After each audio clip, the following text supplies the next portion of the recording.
ಕೊರಗಜ್ಜ ತುಳುನಾಡಿನ ಆರಾಧ್ಯ ದೈವ. ಬೇಡಿದ್ದನ್ನು ಕರುಣಿಸುವ ಅಗೋಚರ ಶಕ್ತಿ ಅನ್ನೋದು ಭಕ್ತರ ನಂಬಿಕೆ. ಹೀಗಾಗಿ ಇಲ್ಲಿಗೆ ಬರುವ ಭಕ್ತ ಸಂಖ್ಯೆ ಹೆಚ್ಚಾಗುತ್ತಲೇ ಇದೆ. ಮಂಗಳೂರು ಬಳಿಯ ಕುತ್ತಾರು ಸುತ್ತಮುತ್ತ ಕೊರಗಜ್ಜನ 7 ಆದಿ ಸ್ಥಳಗಳು ಇವೆ. ಇಲ್ಲಿ ಎಲ್ಲಿಯೂ ಗುಡಿ ನಿರ್ಮಾಣವಾಗಿಲ್ಲ, ಮೂರ್ತಿಯ ಆರಾಧನೆಯೂ ಇಲ್ಲ. ಅಲ್ಲಿ ಇರೋದು ಕಟ್ಟೆ ಆಕಾರದ ಆಕೃತಿ ಮಾತ್ರ. ಕಾಯಿ ಕರ್ಪೂರದ ಬದಲು ಇಲ್ಲಿ ಶೇಂದಿ ಅಥವಾ ಮದ್ಯ, ಚಕ್ಕುಲಿ, ಪಾನ್ ಬೀಡಾವನ್ನು ಭಕ್ತರು ಅರ್ಪಿಸುತ್ತಾರೆ. ಹೀಗೆ ಅರ್ಪಿಸಿದ ವೀಳ್ಯದೆಲೆ, ಅಡಿಕೆ, ಸುಣ್ಣ, ತಂಬಾಕು ಮತ್ತು ಚಕ್ಕುಲಿಯನ್ನು ಪ್ರಸಾದದ ರೂಪದಲ್ಲಿ ಭಕ್ತರಿಗೆ ನೀಡಲಾಗುತ್ತೆ. ಕೊರಗಜ್ಜ ಮದ್ಯಪ್ರಿಯ ಎಂಬ ಕಾರಣಕ್ಕೆ ಈ ಅರ್ಪಣೆ ಎನ್ನುತ್ತಾರೆ ಸ್ಥಳೀಯರು. ಬಾಲಿವುಡ್ ನಟಿ ಕತ್ರಿನಾ ಕೈಫ್, ನಟ ಶಿವರಾಜ್ ಕುಮಾರ್, KL ರಾಹುಲ್ ಅವರಿಂದ ಹಿಡಿದು ಅನೇಕ ನಟ ನಟಿಯರು, ರಾಜಕಾರಣಿಗಳು, ಅಧಿಕಾರಿಗಳು, ಕ್ರಿಕೆಟ್ ದಿಗ್ಗಜರು ಹೀಗೆ ಎಲ್ಲಾ ವರ್ಗದವರು ಕೊರಗಜ್ಜನ ಸನ್ನಿಧಿಗೆ ಬಂದಿದ್ದಾರೆ.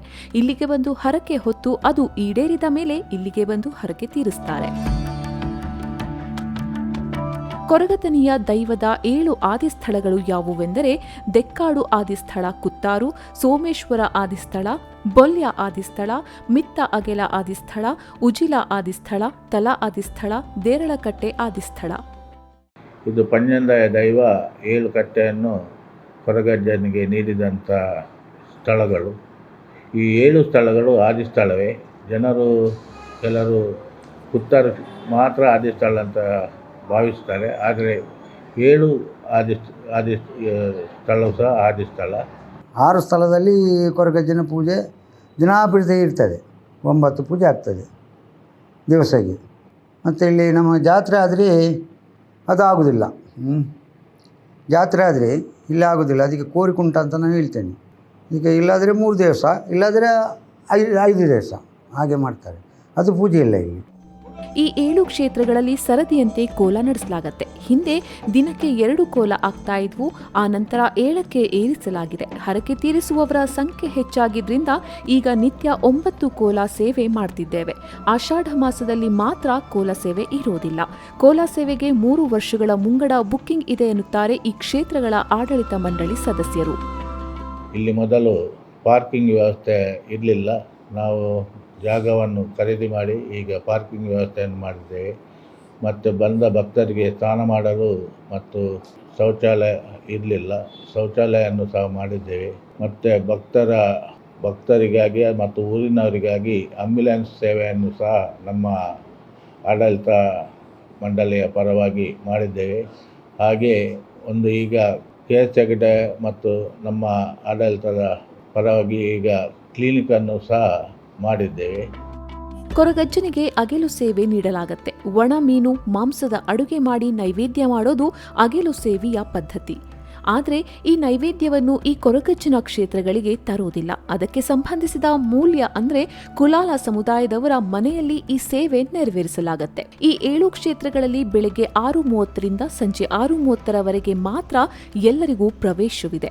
ಮಹಿಳೆಯರಿಗೆ ಕೆಲವೊಂದು ಷರತ್ತುಗಳು ಇವೆ. ಕತ್ತಲೆಯಾದ ನಂತರ ಇಲ್ಲಿ ಕೋಲ ಸೇವೆ ಆರಂಭಗೊಳ್ಳುತ್ತೆ. ದೀಪ, ವಿದ್ಯುತ್ ದೀಪ ಯಾವುದೂ ಇರೋದಿಲ್ಲ.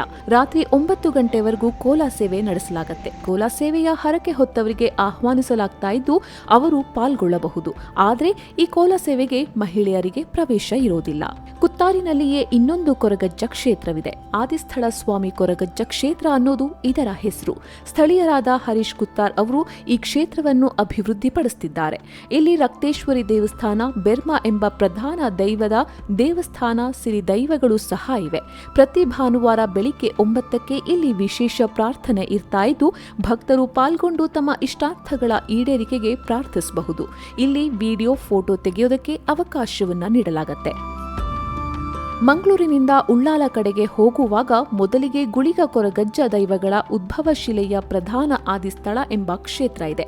ಇಲ್ಲಿ ನಡೆಯುವ ಕೋಲ ಸೇವೆಯಲ್ಲಿ ವಿದ್ಯುತ್ ದೀಪ ಬಳಸಲಾಗುತ್ತೆ. ಮಹಿಳೆಯರಿಗೂ ಕೂಡ ಪ್ರವೇಶ ನೀಡಲಾಗುತ್ತೆ. ಇಲ್ಲಿ ಏನಂದರೆ ಪ್ರಸಾದ ಏನಂದರೆ ಸಾನ್ನಿಧ್ಯದಲ್ಲಿ ಬೀಡ ಚಕ್ಕುಲಿ ಇಡುವಂಥದ್ದು. ಬೀಡ ಚಕ್ಕುಲಿ ಇಡುವಂಥದ್ದನ್ನೇ ಪ್ರಸಾದ ರೂಪವಾಗಿ ಮನೆಗೆ ತೆಗೆದುಕೊಳ್ಳುವಂಥದ್ದು ಇಲ್ಲಿ ವಾಡಿಕೆ. ನಾವು ಬೆಂಗಳೂರಿಂದ ಬರ್ತಾ ಇರೋದು. ಇದು ಆಕ್ಚುಲಿ ನಾನು ಬರ್ತಾ ಇರೋದು 3rd ಟೈಮ್. ನವೆಂಬರಲ್ಲಿ ಬಂದು ಹೋದ್ಮೇಲೆ ಏನಂತ ಗೊತ್ತಿಲ್ಲ. ನನ್ನ ಎಕ್ಸ್ಪೀರಿಯನ್ಸ್ ಆಗಿರೋದು ಡಿಸೆಂಬರಲ್ಲಿ ಲೈಕ್ ನವೆಂಬರ್ ಮಂತಲ್ಲೇ 3 ಸತಿ ಕನ್ಸಲ್ ಬಂತು. ಅಜ್ಜ 3 ವಾರ ಪ್ರತಿ ವಾರ ಒಂದೊಂದು ಸತಿ 3 ವಾರ ಆ ಥರ ಕನ್ಸಲ್ ಬಂತು. ಆಮೇಲೆ ಬಂದು ಎಲ್ಲ ನೀಟಾಗಿ ವಿಚಾರಿಸಿ ಕೇಳಿದಕ್ಕೆ ಈ ವಿಷಯಕ್ಕೆ ಬಂತು ಅಂತ ಹೇಳಿದಾಗ ಅವ್ರು ಹೇಳಿದ್ದು ಯಾರಿಗೂ ಅಜ್ಜ ಕನ್ಸಲ್ಲಿ ಬರೋದಿಲ್ಲ, 100ರಲ್ಲಿ ಯಾರೋ ಇಬ್ರು ಇಲ್ಲ ಒಬ್ರಿಗೆ ಬರುತ್ತೆ ಅಂತ ಅವ್ರು ಹೇಳಿದ್ದು. ಬಟ್ ಅದರಲ್ಲಿ ನನಗೆ ಬಂದಿದೆ ಅಂತಂದ್ರೆ ಅಲ್ಲಿ ದೇವ್ರದ್ದು ಭಕ್ತಿ ಅನುಗ್ರಹ ಜಾಸ್ತಿ ಇದೆ ಅಂತ ಅವ್ರು ಹೇಳಿದ್ರು. ಇಷ್ಟೇ ಅಲ್ಲದೆ ಬೇರೆ ಬೇರೆ ಕಡೆಗಳಲ್ಲಿ ಕೂಡ ಕೊರಗಜ್ಜನ ಕ್ಷೇತ್ರಗಳನ್ನು ಭಕ್ತರು ನಿರ್ಮಿಸಿದ್ದಾರೆ. 7 ಆದಿ ಸ್ಥಳಗಳಲ್ಲಿ ಇರುವ ಕಟ್ಟುನಿಟ್ಟಿನ ನಿಯಮಗಳಲ್ಲಿ ಕೆಲ ವಿನಾಯಿತಿಯೊಂದಿಗೆ ಪೂಜೆಗಳು ನೆರವೇರುತ್ತವೆ. ಹಾಗೆಯೇ ಭಕ್ತರು ಇಲ್ಲಿಯೂ ಕೂಡ ಕೋಲ ಸೇವೆ ನೆರವೇರಿಸುತ್ತಾರೆ.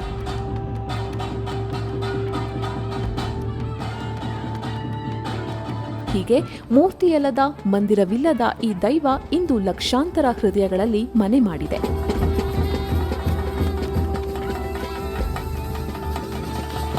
ಇಂತಹ ವಿಶಿಷ್ಟ ವಿಡಿಯೋಗಳಿಗಾಗಿ ಪ್ರಜಾವಾಣಿ ಯೂಟ್ಯೂಬ್ ಚಾನೆಲ್ಗೆ ಸಬ್ಸ್ಕ್ರೈಬ್ ಆಗಿ.